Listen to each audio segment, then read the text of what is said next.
If the doctor really said, and I quote, broccoli has a ton of carbs, then he was a terrible doctor and he should switch from being a weight loss specialist to a podiatrist, as he knows zero about nutrition. I highly doubt he actually said that. Good morning, beautiful people. This is Mama Goob, and I wanted to continue my discussion on Amberlyn Reid.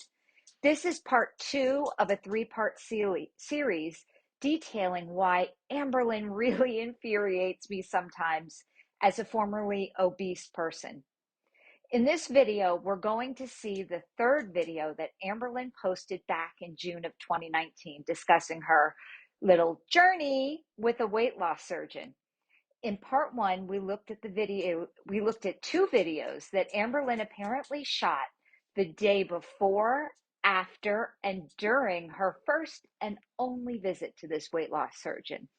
And we saw the excitement on her face to start on her new life path. However, the video I'm going to react to today was apparently shot and posted weeks later. And on this video, she comes clean on what happened to her on day 2 of her new life's journey. As always, this is just my opinion.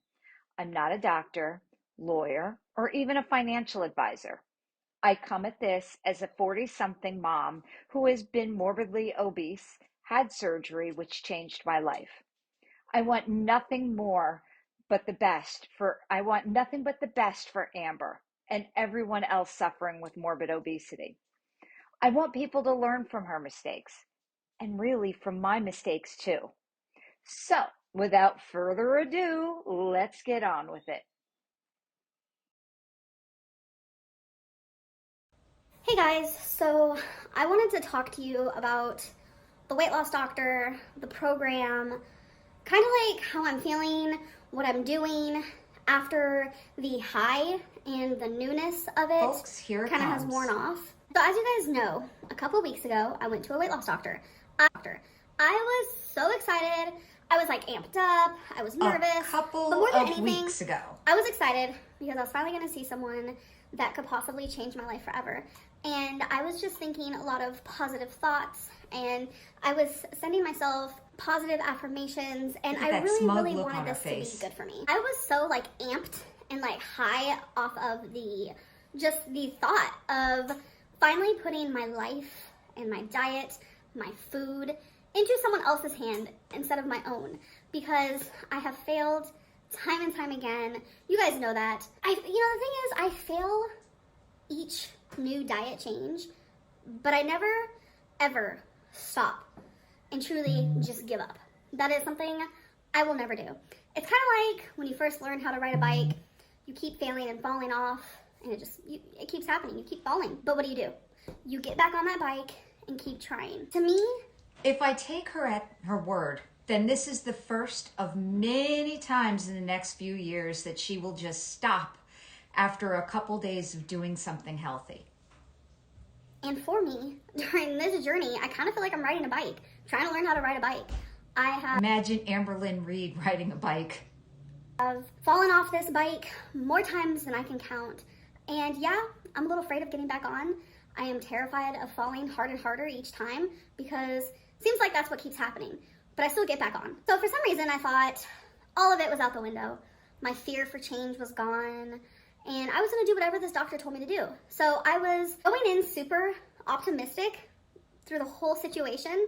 And when you're on a high and you don't sleep on it, you kind of act kind of manic, or at least she is bipolar. For me, I do. I am bipolar. So it was a little bit of a manic situation. I was like, yeah, let's do this thing no matter what he tells me to do, and all this stuff. So I was ready for it. Went to the grocery store. I was gonna change my whole life, you guys. I slept on it. She slept on it, as if this were something that never occurred to her.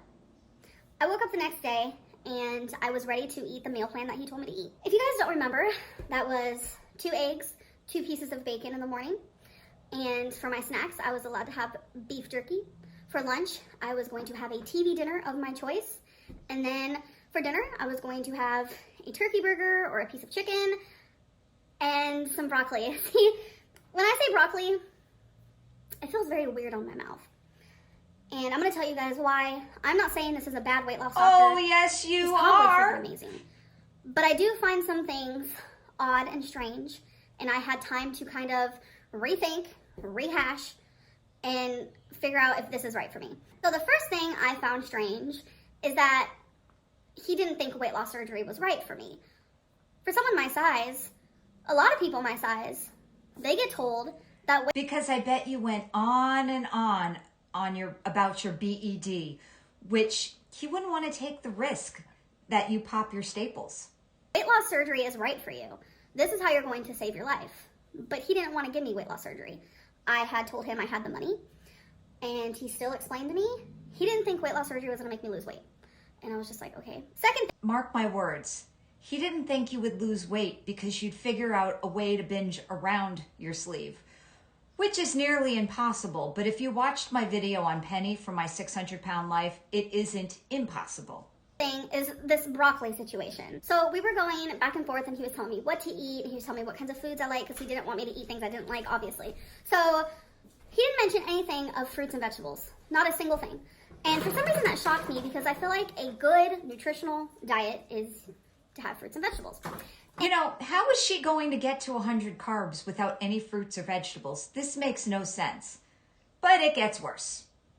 And I remember because I kept trying to because he kept just talking, he talked a lot about himself, which I enjoyed, because he was talking a lot about his experiences and stuff, but he kept going off on something else when he was trying to tell me what I was supposed to eat throughout the day. And for some reason, I even said this in the video before, he kept forgetting to tell me about what I should eat for dinners.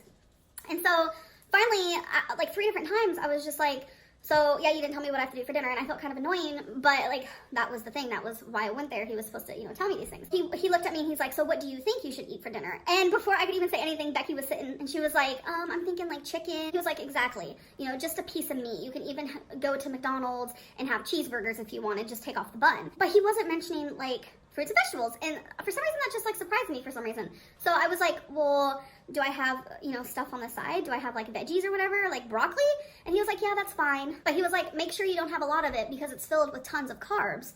And okay, if the doctor really said, and I quote, broccoli has a ton of carbs, then he was a terrible doctor and he should switch from being a weight loss specialist to a podiatrist, as he knows zero about nutrition.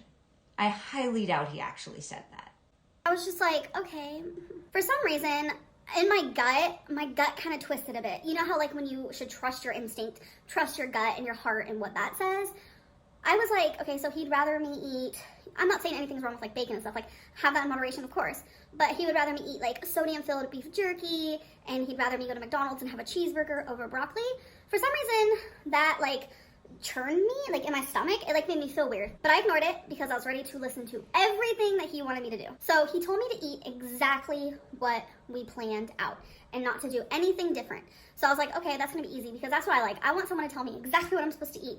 But it's I feel like there's a right and there's a wrong. I asked him, should I log my food somewhere, because he wanted me to stay under a carb limit, and he said, no, don't log your food. And in my head I was like, then how do I know how many carbs I'm staying under? Because he gave me a specific number. And then I was like, well, should I count calories? And he was like, no, don't worry about calories, because I don't want you to become obsessive or anything like that. Just follow exactly what I told you to eat. So I was just like, okay. I was really excited not to have to count calories, because that is my least favorite thing to do in the whole world. It's so overwhelming. Do any of you believe she was really excited about not counting calories?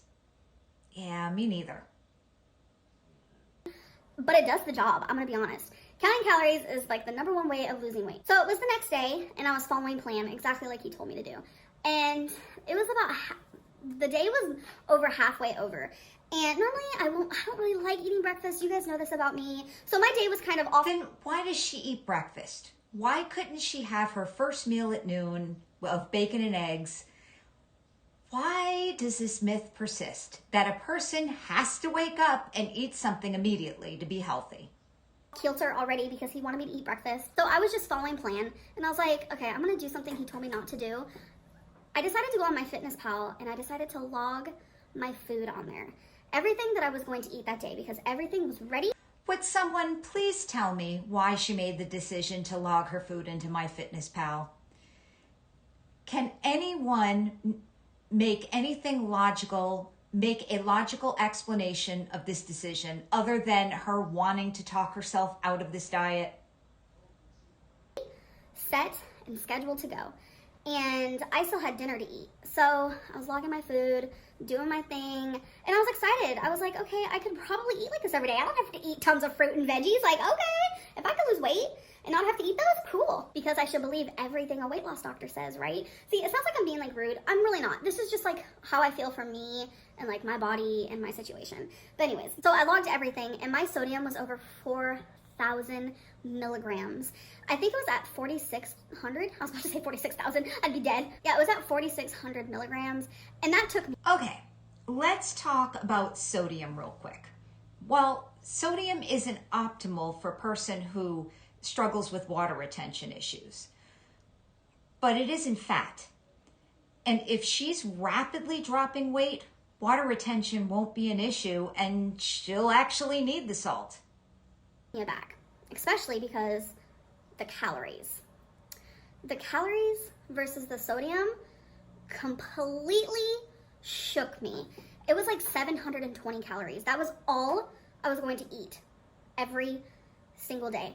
And I was like, okay, I want to take you back to the part in part 1 where the doctor told her that he only wanted her to lose 8 pounds a month. That would be impossible with only 721 calories a day. One of these things has to be those famous Amberlyn fabrications. Either the doctor wanted her to only lose 8 pounds a month, or he gave her an eating plan with such little food. Either way, lie. ALR is a lie. This is the part that really burns my biscuits.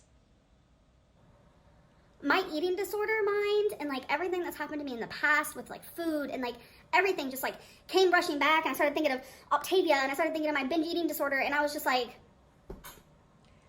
what? She wears that ED on her arm like a badge. Oh, Octavia. We should talk about that one someday soon. I was on Medifast, which is made by the same company, and it was about 900 calories a day. I lost a ton of weight, but gained it back. 720 calories? I can't do it. See, and it's not even just like, oh, but I can like stop eating that and add more of that to my diet and, you know, make sure I don't have as much sodium, but like higher my calories. I couldn't, because he told me distinctively, this is what you're going to be eating every single day. And I don't know. I want to know. DM me if you want. Is 720 calories every single day? Is that okay for someone? Okay, doctor now gives his patients a 1,200 calorie diet. Lie! She's a lie! Especially when there's like really no fruits and no vegetables. It's all very like processed meats and things like that. And it's like a lot of sodium. Oh, and yes, you can absolutely live on 700 calorie a day diet at her size. For a few months after weight loss surgery, she wouldn't be eating that much anyways. Is that like okay? So before anyone clocks me and they're like in the comments and they're saying, well, you eat, you know, tons of sodium on the daily basis anyways. You guys, I am trying my hardest to find a sustainable, doable, healthy, nutritious, not malnourished. Malnourished, as Dr. Now would say. Do you think you look malnourished? Of lifestyle. If I'm going to be starting a new diet plan and I truly have to like try every single day not to eat the junk that I want to eat and to become a healthier me and lose weight, I don't want to be doing something unhealthy. I thoroughly believe that you should trust your gut, and I have done this so many times. I know, I'm annoying, hate me, I'm sorry, but it's just like this is my life and my journey, and I'm trying to find what is right for me. And okay, I cut the rest of this out. She basically goes on to state that she's going to join WW again for like the millionth time, because in her eyes, it is the healthiest and most sensible diet out there. It probably would be if she stuck to it more than a few days at a time. Okay, so that was fun. The only reason why Amberlyn saw this doctor was to get views, which means money to buy more crap for her apartment, overpriced torrid clothing, and unlimited amounts of takeout. If she was remotely interested in having the surgery, she would have toned down her rhetoric about her binge eating disorder at least somewhat. But no, I bet she went on and on about it to the doctor until he became so scared to do the surgery on her.